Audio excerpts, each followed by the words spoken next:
Cleveland to do a show Friday, May 3rd at the Agora. It's an evening of storytelling, Q&A.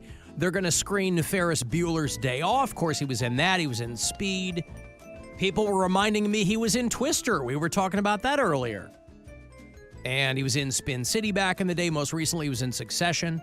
Fantastic in that show. So it should be a lot of fun. AXS.com for all the details. But these two tickets for you, an evening with Alan Ruck. Call 10-216-578-1007 or 800-348-1007. If you can't beat them, join them. And if you can't join them, send a strongly worded letter asking why your application was rejected. Another helpful tip from the Alan Cox Show. On 100.7 WMMS.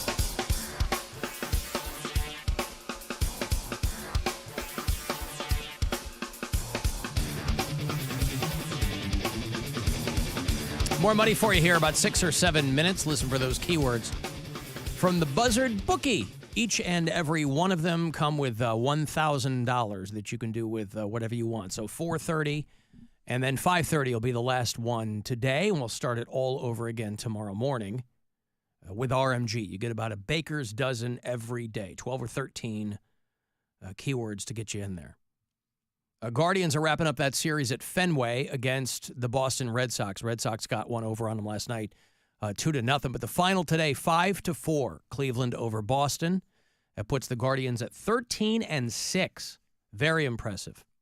Red Sox are at about 500, but that means that Cleveland takes 3 of that 4-game series. Tomorrow night, Guardians are back home to start up the series against the Athletics. That's going to be a 7:10 first pitch tomorrow night. And then the Red Sox come here next week, looking for revenge. I have to assume that's a 3-game series. And I was looking ahead into the season to see the next time that the White Sox would be here in town. That, of course, was the opening day series here in Cleveland. But the White Sox are not going to be back here until that 4th of July week, which I think I'm going to be out that week, FYI. But I got to wait a minute to see them. And hopefully by that time, my White Sox might suck less. I'm not going to go so far as to say be a lot better. But suck less. But suck less. And boy, that might be very hard to do. They are currently the worst team in baseball. Now, it's not an unusual feeling for me, but they are 3-15. They cannot just cannot get anything going. One of those wins, of course, over the Guardians, but that's merely coincidental. Are you going to get your tickets for Canton Pickle Fest? No. No, probably not. I like to do my pickle in without a fest. You like to do it a bit more locally? Yeah, I mean, I feel like pickling is between a man and whatever he's pickling. Oh, all right. Well, carrots. How do you feel about pickled vegetables? I love pickled I love vegetables. pickled vegetables. Yeah. Pretty good, right? A staple on a charcuterie board. You need pickled vegetables on a charcuterie board. A pickled carrot is great. Pickled onion, Pickled pickled onion's cauliflower. great, yeah. Speaking of a staple, Mary, how about Drunk Sue's gut staples from her hernia operation? I'll pass. She lives in Canton. Maybe I'll take these staples to the Canton Pickle Fest. And pickle them? No, I won't pickle them. I'll just bring them. You know, these might be a good luck charm of some kind. I don't really believe in that, but it might be some kind of modern-day talisman.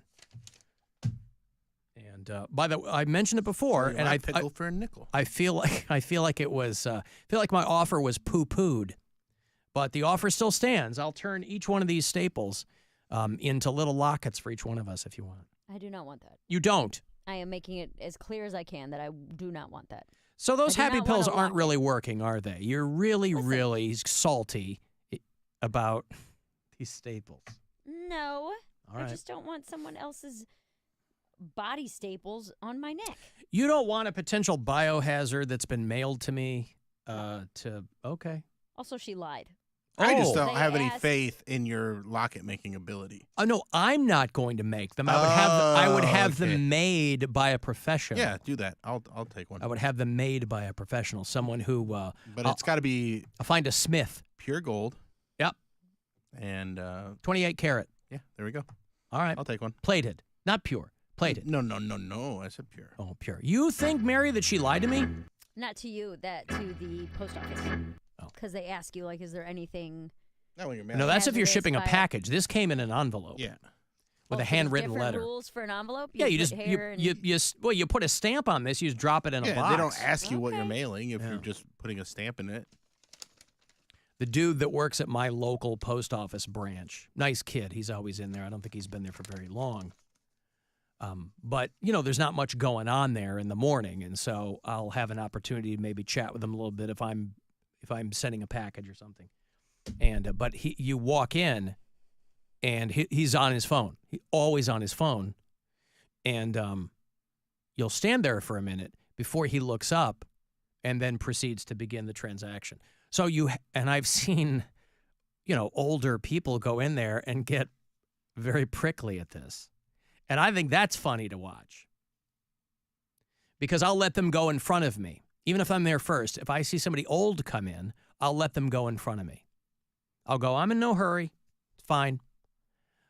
Because I want to see how long it takes for the dude to look up from his phone and start to assist this elderly person. Or if they will make some comment first.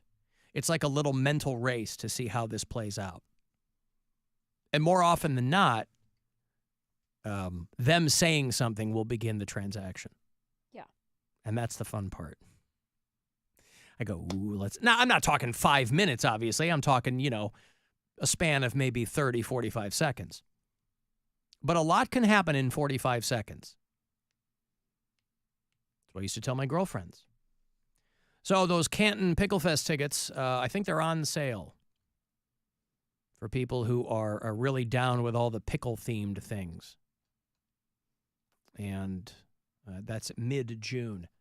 Now, will I have tickets? I don't think so. But it's worth looking into. I'll give you this money. I will do that for you. It's $1,000. Well, it's not me. It's a Buzzard bookie who I've yet to meet.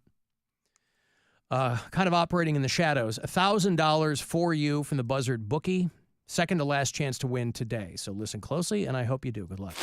This is your chance to bet with the Buzzard Bookie and win $1,000 now. Enter this nationwide keyword at WMMS.com. Green. That's green. Enter it now at WMMS.com.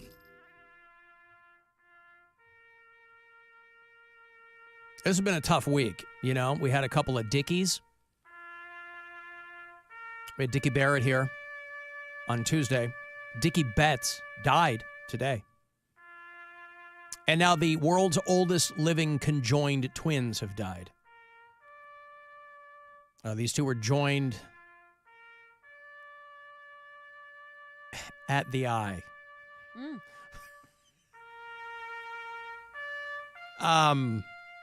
We were talking a couple of weeks ago about the Hensel sisters, right?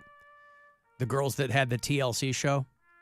Yeah. And all the stories were that one of them got married. But obviously one of them got married, but they're both with this guy. They have to be physically. Reading, Pennsylvania was the site, hometown of the oldest living conjoined twins. A guy and his sister, Lori and George Chappelle, have died at 62 years old. You want to see a photo? Sure. There they are, joined at the eye. His left, her right. Oh, I'm sorry. I guess both of their lefts, right? They pursued separate careers, separate interests, and relationships. Now, here's my question. How do you bury them? Cremate. I mean, now you can, yeah. Well, I think You can these people chop 'em wanted to up. be buried. Double wide. They were in the Guinness World Records book as the oldest living conjoined twins. And they died at the University of Pennsylvania Hospital. They said when we were born, the doctors told us we wouldn't make it to 30 years old. They were interviewed when they turned 50. They both died at 62.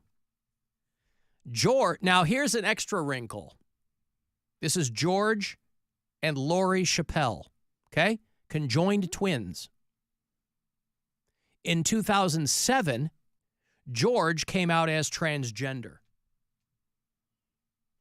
Now, set aside the structural difficulties maybe in doing this. I guess there wouldn't really be. Who cares if you're conjoined twins? But cast your mind back to 2007. You think trans people are being given a hard time now. 2007 was not exactly a fun time for people to publicly do that too.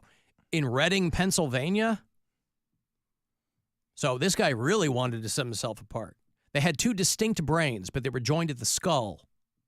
George was 4 inches shorter, and so he was wheeled around by her on a stool. These are the people I think That's of. how good it is to be alive. I was just going to say that. Like, when you talk to people who are like, I don't want to. I'm like, look all at the these stuff they had to go people. through, and they're just like, hey, this is just what we have to do. Yes. We're going to do it. Yes. I got to wheel my brother around. This is on better a than stool. death. Yeah. Yeah. Ugh. Mm-hmm. Despite having to go where the other went, obviously, they both said it was very important to live as independently as possible. Both graduated from public high school, went to college. George went along for 6 years as Lori worked in a hospital laundry. So what do you do when the other one's working? I'll You play just hang Game out. Boy. I don't know. Yeah. She was a trophy-winning bowler, Nice. but gave up her job in the mid-'90s so that George could launch a country music career. All right, it's my turn. This is My decade. unbelievable. You had the 80s. I get the 90s. I'm Yeah. going to be a country music. Yeah. Bowler. Now, I remember seeing these two because they were on a show. Remember a show called Nip Tuck? Yeah. Okay. Was Never an old watched show, it, but FX, yeah. About these two plastic surgeons who would, and it was kind of a dark comedy show. Now, they say that and these are always the things I don't understand. Since the age of 24, I guess they mean together. They maintain their own residence. So they've lived together. And they made the rounds. They were in documentaries. They would do talk shows occasionally. I remember that episode of Nip Tuck. Lori was once engaged to be married, but her fiance died in a car accident. Wink, wink. When I went on dates, she says, George would bring along books to read. Now, again, it would be very in the pantheon of conjoined twins, there are easier ways to be conjoined. Yes. If Then by you're- the head. By the yes. head. By and the you're both, head. And you're both looking the opposite way. Right. Now, here's the upside. You'd always be able to tell the other person when they had dandruff. 2 heads are better than 1. And so these two, they lived a long, full life. 62 years old. They said that they had different bathing schedules and showered one at a time. Well, you do. But again, this is not joined at the at the side. You're joined at the head. How do you? I don't know. Okay, so But again, it just goes One back of them to sits outside the bathtub while the other one's in there. they're in the head. they're joined at the head, at the eye. I'm saying one of them is like leaned on the side Yeah. of the bathtub and the other one is in the bathtub. Okay, so like the demarcation line, the shower curtain's there. One of them's inside. The other one is It's still just gonna. getting wet. They're gonna see. They're gonna see though. It's your conjoined. You're going to see no matter what. That's what I'm saying. He's looking You see each right other down pee and his. poop and- Yes, looking. Yes. Wow. Farts. Can't get away from. Not only are we conjoined, so are our farts. Yeah. That's crazy. Yeah, it's pretty wild. Only a small percentage of conjoined twins are joined at the head. Most of them joined at the chest or the abdomen or the pelvis. Now imagine if you, oh God, there's so many ways to do this. There's so many permutations of conjoined twins. Separation was deemed too risky for them. Well, yeah, the whole brain thing, the cranium. They lived in a high-rise senior complex. And their explanation was, you don't mess with what God made. Even if it means that you're going to be around for a shorter time. When people would ask them about being separated, they would say, why fix what is not broken? Well, that's pretty amazing. But it also kind of sucks that you need Yeah, these. but if you could fix it. Because, like, I mean, maybe it's not broken, but, like, I mean, Not you could ideal. still improve upon things. Their dad was still alive. Their mom was dead, but their father and 6 siblings were still alive. And I bet every day those other 6 siblings dropped to their knees and were like, thank you, Jesus, that is not me. But Dude, I didn't even like sharing a room with my brother. that's what I'm Right. saying. I mean, man, it sucks big picture but these are the examples that make people go, yeah, I guess life's pretty good. You know, they can't do it on their own. So they look at this and they're like, oh, thank God. Thank God that's not me. But the world's oldest living conjoined twins are no longer living. Are they conjoined in heaven? Or do they get their own bodies? I'll defer to you. I don't know anything about all that invisible they're city in the sky They're stuff. saying that God didn't screw up. Right. So if they get to heaven, they're still conjoined and have to share showers and toilet time and stuff? Do you have to shower in heaven and go poop and all that? You go to the. I mean, those are bodily functions. I mean. Oh, I guess that's true. You don't have. I don't So you know. can eat though. I'm asking. I don't know. I don't know either. You know, there's But that's certain. my question. Is it like you go up to heaven and they're like, congratulations, now you each have your own body? Right. There are certain sects of Christianity believe that you are assumed into heaven, body and soul. Right. So you got a whole. If these stories are true, you got some people are floating around like they're immaterial. They're just wisps, and then other people walking around in their bodies. It's pretty good. This robe's a little snug, but yeah, I don't know. Conjoined in heaven. Maybe that should be the name of their biography. But I didn't see anything about cremation. Now, OJ has been cremated, by the way. Already? Yeah, his lawyer put out a statement. OJ is now ashes. When did he die? Last week. Oh, was it that long ago? Yeah. And so that lawyer who was handling all of his stuff, who, by the way, like a day after saying that Goldman's will get nothing and I'm going to see to it, then the next day he's like, OJ didn't have that much money anyway, so. So O.J. Simpson is just ashes now. And his ashes were given to his children. To do with as they please, his lawyer said. That would be weird. Sidney Simpson is 38. Justin Simpson is 35. He had older kids from his first wife.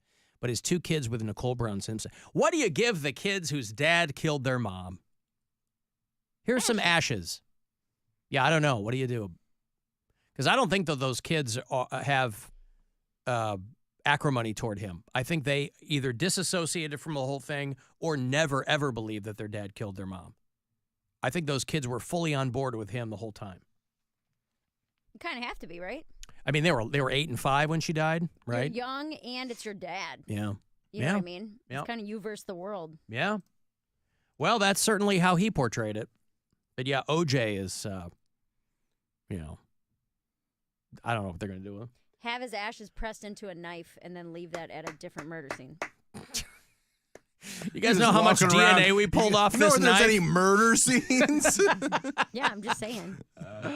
In L.A.? Yeah. A lot of murder scenes. Yeah. Not that hard to come by. Or at the very least, just random DNA out on the sidewalk. You know, there's people pooping on the stars. The Hollywood Walk of Fame. You'll probably find some spooge. Yeah. They have that maps of the stars' homes. There's probably a map of current murder scenes. Could you press you can press ashes into like into a gem. I looked into that. It is insanely expensive. Oh yeah, it ain't cheap. It's like $10,000. Yeah. I'm like, come on, I could buy just a regular diamond for less than that. An actual blood diamond, not an ash diamond, a bone diamond. That's someone else's blood. You want your own family's DNA. Because I thought about that with my dad, as I was like, maybe I'll turn this into a necklace. Then I was like, $10,000. Right. Out of your mind. That's right.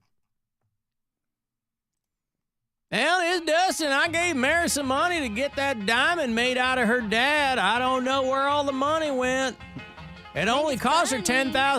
That GoFundMe had $55,000. I'm just saying, I'm happy to give the money, but All of a sudden, she don't have no jewelry no more. And I'm not saying she pawned her dad, but in Philadelphia, it's worth $50. Ponder Dad. That's really the name of your sitcom. Yep. That Ponder script that you Dad. wrote. I got feedback on that today. My dad on consignment. Is that Yeah. something you want to talk about? I mean, it's not a big deal. We can. It's just like a different avenue of writing. I'm going to take a break here. If you want to send